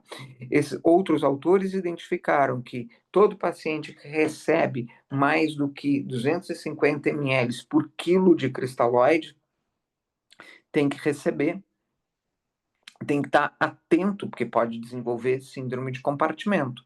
Assim como a pia deve ser monitorada quando o volume de ressuscitação excede 10 litros ou mais do que 10 unidades de concentrado de hemácias. Se alguém vai pensar em 10 litros em paciente de UTI, pacientes queimados e grandes queimados. Não é infrequente de a gente ter que infundir mais do que isso, tá? Porque a gente faz a infusão de acordo com a quantidade, o peso, tá? E a superfície corporal queimada. Então, isso não é infrequente. Como a gente mede a pressão intraabdominal? Todas as diretrizes dizem o mesmo caminho. A via é através da bexiga.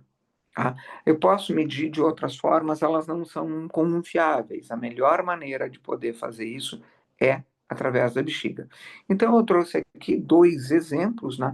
A gente pode utilizar mais modernamente sistemas conectando a sonda vesical, uma sonda vesical até de só 2 vias, com conectores, e conectando num monitor multiparamétrico, o mesmo que mede para nós PAM, PVC, né? Ele mede a pressão intraabdominal também, é um transdutor de pressão.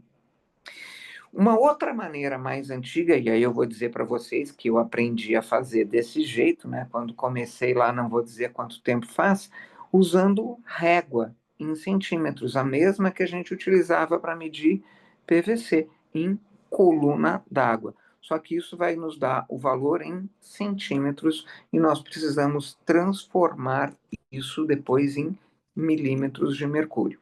Qualquer uma das 2 maneiras, ela é válida. A próxima pergunta de vocês é: e quanto eu tenho que colocar de soro dentro da bexiga do paciente para fazer a medida. A padronização hoje é 25 ml de salina estéril. Há muitos anos atrás, quando nós começamos a medir, se utilizava 100. Hoje a recomendação é 25 ml de salina estéril. Faça a avaliação no final da expiração. Por quê? Durante a inspiração dos nossos pacientes, a maioria deles em ventilação mecânica, a ventilação com pressão positiva desloca o diafragma caudalmente e isso aumenta a pressão.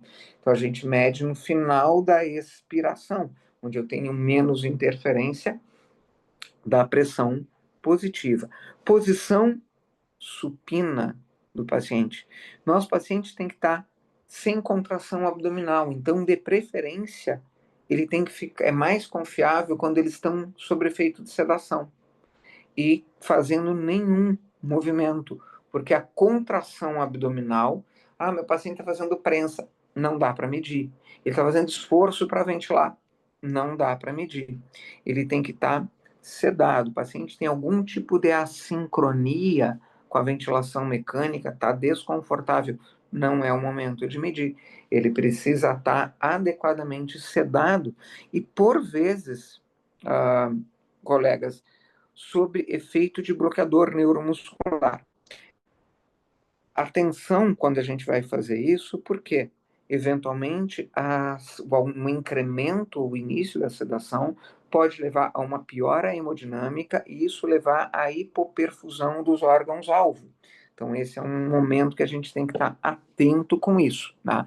De não deixar o paciente pior hemodinamicamente do que ele já está, aumentando a sedação. Avaliem, caso a caso, o risco e o benefício. Aonde vai estar o transdutor? Paciente deitado, cabeceira baixa, linha hemiaxilar, aonde a linha hemiaxilar cruza com a crista ilíaca e antero superior. Esse é o momento em que a gente vai fazer a medida. É neste ponto. Porque mesmo em pacientes mais obesos, é possível medir a crista ilíaca e ali é o momento onde a gente vai ter uma outra referência anatômica para isso. Comentei com vocês que o aumento da pressão intratorácica desloca o diafragma e isso aumenta a pressão. Então vocês vão perguntar, e o PIP interfere nisso? O que a literatura nos descreve é PIP maior ou igual a 12, a gente deve considerar que isso adiciona 1 a 2 milímetros na pressão intraabdominal. Não é para descontar, mas só para saber que isso aumenta, porque da mesma maneira, se aumenta a pressão, nós teremos repercussão com isso. E quais as repercussões? Vamos ver lá de cima para baixo. Tá? O aumento da pressão intraabdominal, quando a pressão aumenta, ocorre o efeito ao contrário em relação ao pulmão. O aumento da pressão intraabdominal desloca o diafragma cranialmente. Isso aumenta a pressão dentro do tórax, por reduzir o seu continente. Aumentando a pressão intratorácica, isso reduz o retorno venoso cerebral, aumenta a pressão intracraniana, diminui a pressão de perfusão cerebral. O aumento da pressão intratorácica reduz a complacência pulmonar, logo, aumento do pico de pressão, aumento da pressão de platô, redução da capacidade residual funcional, atelectasias por compressão, e na medida em que eu tenho atelectasias e redução da capacidade residual funcional, eu tenho uma alteração da área ventilada sobre a área perfundida, o famoso mismatch, que pode resultar também em hipoxemia nesses pacientes. O aumento da pressão intratorácica causa aumento da resistência vascular, então isso aumenta a sobrecarga para o ventrículo direito. Ao mesmo tempo, o aumento da pressão intratorácica reduz retorno venoso, por conseguinte, reduz pré-carga. Somando esses dois fatores, do aumento da resistência vascular com a redução do retorno venoso, existe uma redução do débito, do índice cardíaco, e nós voltaremos a tocar nesse assunto nos próximos diapositivos. Sobre o sistema hepático, reduz o fluxo sanguíneo para o fígado, reduz o clearance de lactato, reduz função mitocondrial. O aumento da pressão intraabdominal reduz a complacência da parede abdominal e maior incidência de complicações abdominais. Quando a gente fala do aumento da complacência, essa curva de aumento da complacência, ela tem uma curva em J. No início, a cavidade abdominal tolera mais, então pequenos aumentos de líquido praticamente não fazem diferença. A partir do momento que a pressão começa a subir, pequenos aumentos no volume causam maior aumento da pressão. Tem uma curva em J. Então, em pacientes que têm aumento da pressão intraabdominal, eventualmente pequenas retiradas de líquidos de coleções já podem ajudar bastante na redução da pressão. Em relação ao sistema renal, redução da pressão de perfusão, redução do fluxo sanguíneo, redução do gradiente de filtração, injúria renal aguda, podendo cursar com oligúria e ou anúria. Sobre o sistema gastrointestinal, redução da pressão de perfusão abdominal, e o intestino ele é muito sensível às variações de pressão, a sua perfusão cai muito antes da PAM vinha cair, então reduz a perfusão dos órgãos, aumenta a permeabilidade intestinal, aumenta a translocação. Em relação ao sistema vascular, reduz a compressão da veia cava inferior, reduz o retorno venoso, aumenta e reduz a pré-carga. Como eu falei para vocês, eu tenho alteração, então, da perfusão cerebral, com aumento da PIC por redução do retorno venoso. A função cardíaca reduz o retorno venoso e a pré-carga. Isso pode levar e confundir a gente se a gente vai medir pressão venosa central, porque ela pode estar falsamente aumentada por esta redução do retorno e dá a impressão que o paciente está euvolêmico. Tá? E a elevação da pós-carga secundária em relação da resistência vascular sistêmica, geralmente essas duas coisas associadas trazem uma redução do índice cardíaco. Muito cuidado com esses pacientes, porque a expansão volêmica nos pacientes que têm hipertensão intraabdominal, muitas vezes ela não melhora o índice cardíaco, leva ao que se chama de um ciclo fútil de cristalóides. Né? Mas o índice cardíaco pode melhorar muito com a descompressão abdominal, porque melhora o retorno venoso, diminui a resistência vascular sistêmica. Mas, João, o que é um ciclo fútil de cristalóides? É quando eu infundo mais cristalóides e o efeito intravascular que isso acontece é o aumento da pressão hidrostática nas alças, levando a edema cerebral, redução da pressão oncótica, o aumento da pressão de oclusão da artéria pulmonar e que o aumento do edema intestinal aumenta a pressão e isso piora o retorno venoso dos pacientes, levando a piora do débito urinário, piora a oxigenação das vísceras, reduz ainda mais o retorno venoso desses pacientes, reduz ainda mais a pré-carga, podendo levar os pacientes que estão com hipertensão intraabdominal a um cenário de síndrome de compartimento. Então, esses são pacientes de alto risco para receber ressuscitação volêmica. A gente precisa ser aqui muito criterioso e estar monitorando a perfusão dos órgãos, débito cardíaco e pressão intraabdominal. Comentei com vocês já da função pulmonar, que piora por um aumento da pressão intratorácica, o deslocamento do diafragma de modo cranial, reduzindo o volume pulmonar, e esses pacientes acabam precisando de pressões que são maiores. Então,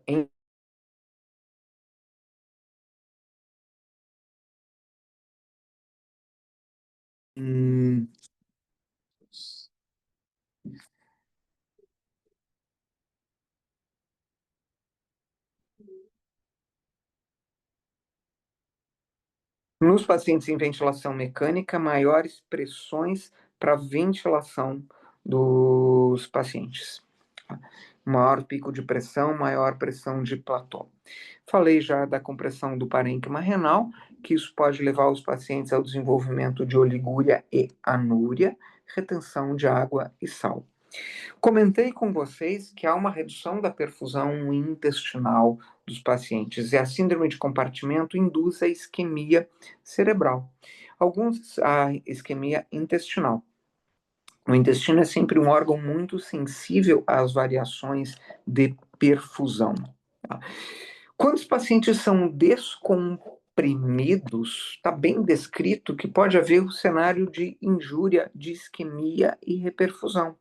Tá? Melhora, então, diminui a pressão, melhora a perfusão, volta a ter atividade celular, mitocondrial, formação de espécies reativas de oxigênio, e isso pode ativar neutrófilos dentro do trato gastrointestinal e liberação de citoquinas na circulação portal, que são fatores causais de disfunção em órgãos à distância. Né? Como já descrito há 40 anos atrás, né, que o intestino é o motor da disfunção de múltiplos órgãos e sistemas.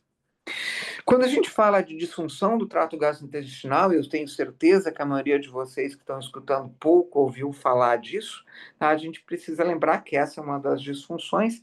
Eu trouxe aqui para apresentar a vocês o GITS, que é o score de disfunção gastrointestinal, mais recentemente, ainda que há 4 anos atrás, publicado. Tá?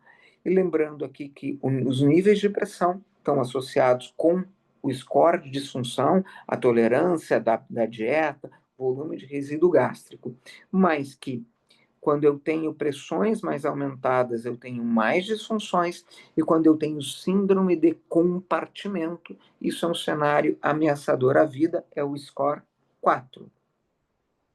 E nós podemos ver aqui, tá, nesse estudo que foi o que gerou o GITS, como quanto mais disfunções orgânicas os nossos pacientes apresentam, mais isso se correlaciona com disfunções orgânicas. Quanto maior o score GITS que os pacientes apresentam, mais isso se associa com a mortalidade dos pacientes, como nós podemos ver aqui. Olhem o lado direito da tela de vocês, mostrando ali o score GITS de 0 a 4 e a sobrevida dos pacientes. Vejam que quanto maior é essa disfunção do trato gastrointestinal, maior é a mortalidade dos pacientes. Então, é mais uma disfunção orgânica que nós devemos estar atentos no manejo dos pacientes críticos. Tá? E a hipertensão intraabdominal, assim como a PASH, o uso de vasopressores, são fatores associados com a disfunção do trato gastrointestinal. Comentei da perfusão, da redução do retorno venoso, piorando a perfusão das extremidades. E os trabalhos mostram, a literatura nos mostra, que quando há síndrome de compartimento abdominal associada à síndrome de compartimento nos membros inferiores, essa é uma associação de altíssima letalidade para os pacientes criticamente enfermos. Esse diagrama que vocês estão vendo é da Sociedade Mundial de Síndrome de Compartimento Abdominal, descreve os pontos em que a gente deve tratar os pacientes. Ele é um clássico na literatura, tá? Mostrando que a gente pode fazer, vejam, por partes da esquerda para a direita de vocês. Evacuação do conteúdo intraluminal, tá? Depois, evacuação de espaços intraabdominais. Melhore a complacência da parede abdominal. Otimize a administração de fluidos e avalie a perfusão sistêmica orgânica e regional. Então, caros colegas, quando a gente está vendo os pacientes, lembrem desse triângulozinho, tá? Que mostra quais são os 3 componentes que eu preciso estar olhando. Primeiro, avalie qual a pressão. Tá? Depois, a etiologia. Isso é primária ou é secundária? É uma injúria abdominal ou é sobrecarga hídrica? isso é crônica ou ela é aguda, tá? Onde a gente olha a progressão, a dinâmica. Olhem a disfunção dos órgãos-alvo associados à síndrome de compartimento. Vamos explicar isso um pouquinho melhor, tá? Respondendo a essas perguntas, por que intervir? Quando e como fazer a intervenção?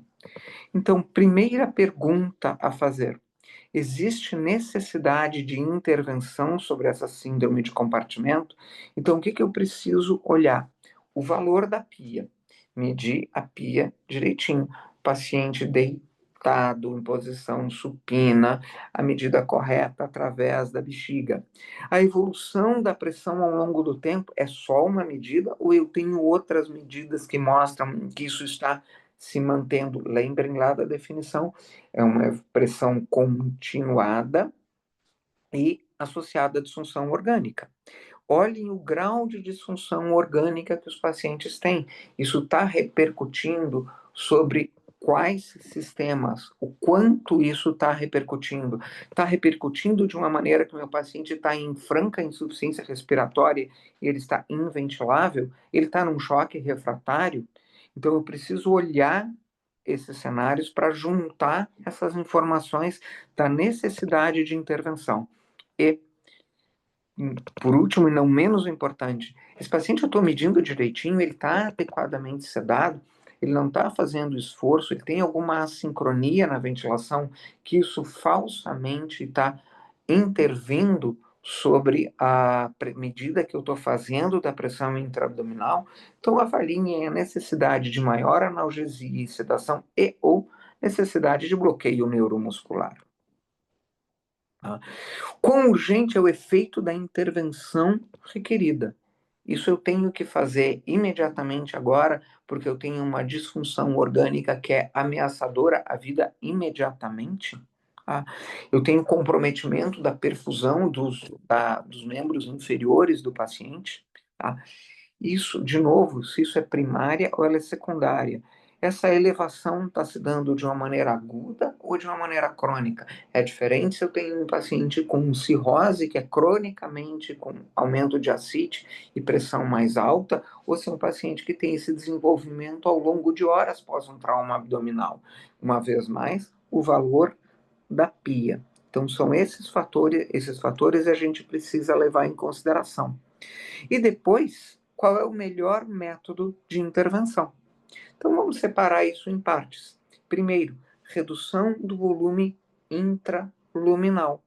Se eu tenho conteúdo dentro da luz do trato gastrointestinal, então eu preciso evacuar isso, seja sonda nasogástrica, seja através de sonda retal, enema, ou até de endoscopia ou colonoscopia para retirada de ar, né? Nos pacientes que têm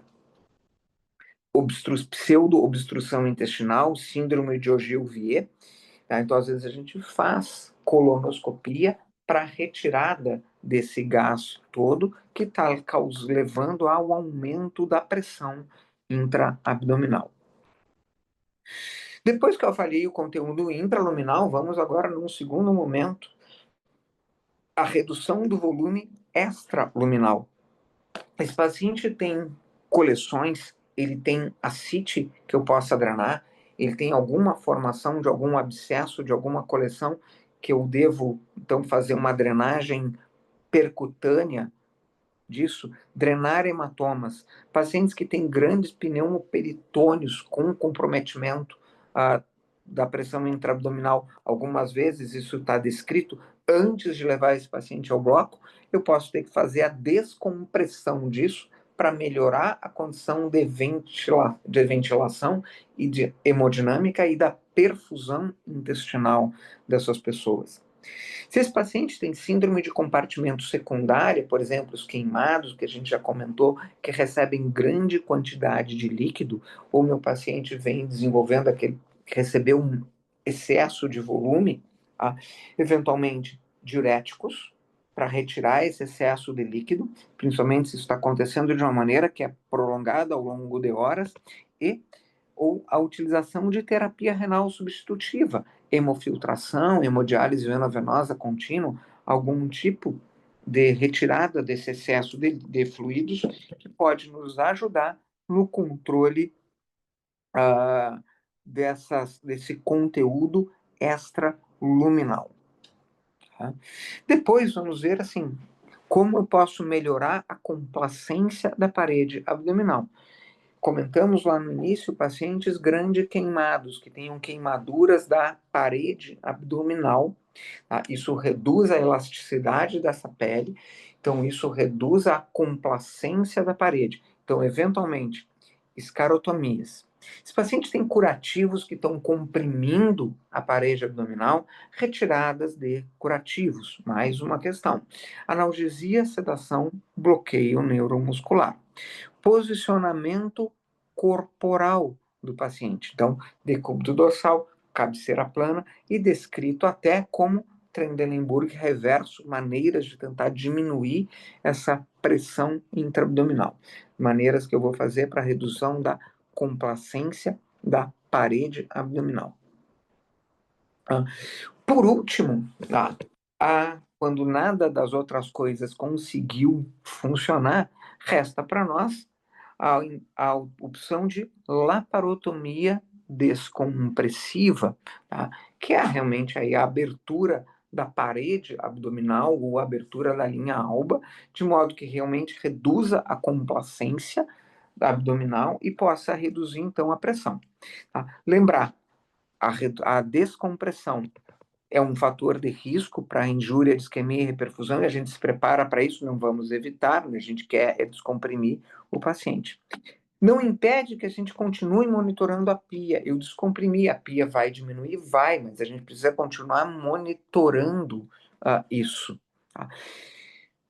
Abrir a barriga de alguém e fazer uma peritoneostomia não é algo isento de complicações. Então, eu coloquei ali, estado hipercatabólico, né? A presença de uma peritoneostomia aumenta a perda proteica. Esse líquido tem alto conteúdo proteico. Esses pacientes perdem de 12 a 20 gramas de proteína por dia pelo líquido da peritoneostomia. Manter a parede abdominal aberta aumenta o risco de fístulas intestinais e até de fístula enteroatmosférica. Aumenta o risco do desenvolvimento de hérnias e hérnias que não vamos conseguir fechar depois da parede. Aumenta o risco de sangramento e, obviamente, aumenta o risco de colonização, de infecção, de peritonite. Então eu trouxe aqui para ilustrar para vocês, para quem não está acostumado, né, 3 maneiras de fazer peritoneostomia. Essa é a mais antiga de todos, felizmente eu vejo isso muito pouco hoje, né, que é a bolsa de Bogotá, tá? Que é a abertura ali da parede abdominal, colocando esse plástico ali. Essa é a maneira mais antiga e é a que aumenta maior o risco de complicações em relação às outras. Esse é um dos tipos de curativo que a gente utiliza bastante também, a colocação de compressas com sonda de aspiração para manter o vácuo e utilizando filme plástico que cola por cima, também chamado de curativo de Barker.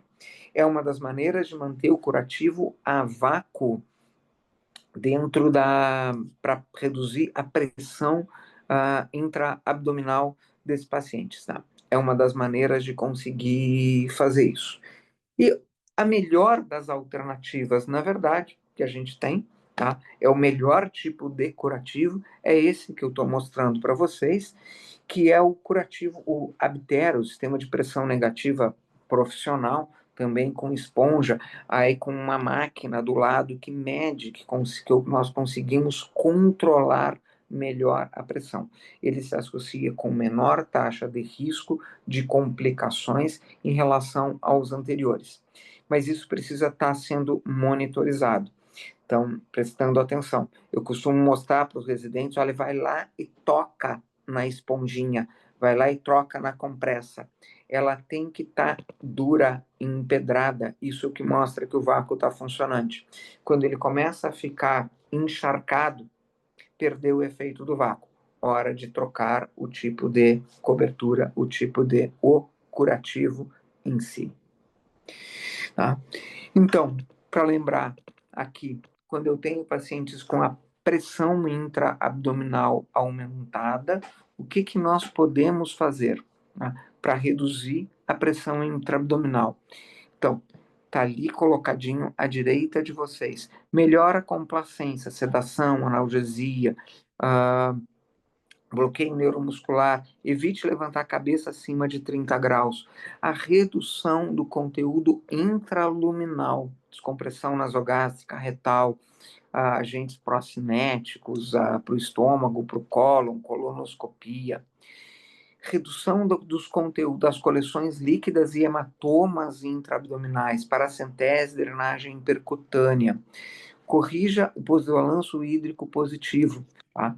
Cuidado com a ressuscitação hídrica agressiva nesses pacientes. Lembrem da ciclo fútil de cristalóides, né? Em que mais líquido piora o cenário, não melhora a hemodinâmica, mas piora o edema e a pressão.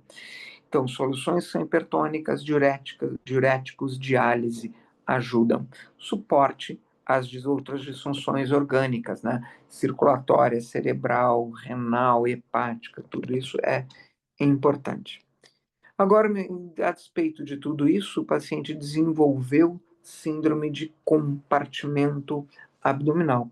Se ele tem síndrome de compartimento e eu não consegui resolver nada dessas situações, tentei todas as manobras para redução da complacência, redução do volume intraluminal, do volume extraluminal do paciente, negativei o balanço, ele continua com a pressão alta, então, eventualmente, lembrando sempre, isso é crônico, isso é agudo, olhem o grau de disfunção orgânica que o paciente tem, eles poderão necessitar de laparotomia para descomprimir o trato gastrointestinal.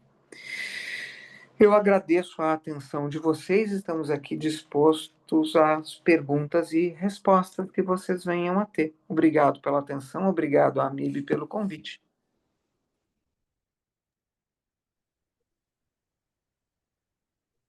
Bom, João, primeiramente, parabéns pela aula, né? Nada mais do que esperado pela excelência e o que faz jus aos comentários aqui também de parabenização. A gente tem três Deve ter perguntas. os residentes aí, se eles não elogiarem, eles não são mal avaliados depois, não faz procedimento, eles sabem. É uma boa métrica. Claro. De início aqui, a Lívia fez duas perguntas. Fazer a segunda primeiro, que parece ter mais sentido por ordem. Ela coloca que quando que sugere o rastreio e a monitorização da pia para o paciente? Quando ele tem estabilidade hemodinâmica, quando tem repercussão ventilatória hemodinâmica, quando tem hiperlactatemia. Então, qual seria a rotina dessa avaliação? Lembre que são fatores de preditivos, Lívia. Paciente que é hiperressuscitado. Veja qual é a patologia do teu paciente. Pacientes grandes queimados, hiperressuscitados, cirurgias do trato gastrointestinal. Esses são fatores que predizem, que colocam esses pacientes em risco de desenvolver síndrome de compartimento. Depois aí você vai estar olhando o grau de disfunção orgânica. Tá? Redução da função renal, redução da complacência, alteração da função pulmonar, comprometimento hemodinâmico do paciente. A sonda nasogástrica que drena muito, que o paciente não está conseguindo ter tolerância da dieta. Mas lembre dos fatores de risco e depois a pesquisa em relação aos órgãos-alvo. Óbvio que um paciente desses, que você deu muito volume e ele continua não urinando, oligúria e anúria, podem ser consequência de síndrome de compartimento abdominal. A Lívia ela perguntou se, dentro desse contexto de ensino compartimental, a análise de ultrassonografia poderia ajudar, falando do índice de restritividade, mesentérica, renal, alguma coisa conforme essa análise. Nós não temos evidência em relação a essa questão do fluxo, usando a ecografia. A ecografia ela vai ser importante, vamos assim, separar isso por partes, como você fez a pergunta por partes. Para que eu tenha uma avaliação dos critérios que hoje a gente utiliza para definir se cabe ou não cabe mais volume para esse paciente? Essa é uma pergunta a ser feita. Outra, a ecografia vai ser importante para você avaliar no paciente que tem hipertensão intraabdominal se você tem uma ascite volumosa que tenha benefício da drenagem, se esse paciente tem coleções que tenham um benefício da drenagem de coleções. E se você tem uma ascite, então poder fazer a descompressão. Vou lembrar um tópico que eu comentei lá no início. Em pacientes que têm hipertensão intraabdominal, mesmo pequenas retiradas de líquido melhoram bastante a pressão. A curva de complacência, ela é em J, ela não é linear. Um participante anônimo aqui deixou uma pergunta sobre o uso de procinéticos, se eles são realmente efetivos na redução da PIA. E, mais uma vez, parabenizo a aula. Excelente aula. Muito obrigado. Tá. É uma das estratégias que a gente lança a mão quando eu tenho pacientes que têm distensão gástrica. A gente sabe que a evidência dos procinéticos em melhorar o esvaziamento do estômago, ou fazer evacuação, mas fundamentalmente em melhorar o esvaziamento gástrico, ela é muito baixa. A gente tem basicamente 2, 3 medicamentos que são estudados dentro disso, né? Que é a velha metoclopramida com todos os seus efeitos colaterais e o uso de eritromicina, tá? Por via intravenosa, que tem um efeito efêmero também e que a gente poucas vezes tem. Outros medicamentos, como domperidona, tudo isso eles são muito pouco estudados dentro do nosso cenário de paciente crítico. Então, eu colocaria a sonda nasogástrica, descomprimiria o cólon desses pacientes, tentaria o procinético, mas sem muita fé e sempre monitorizando o nível da pressão que o meu paciente tem. Perfeito.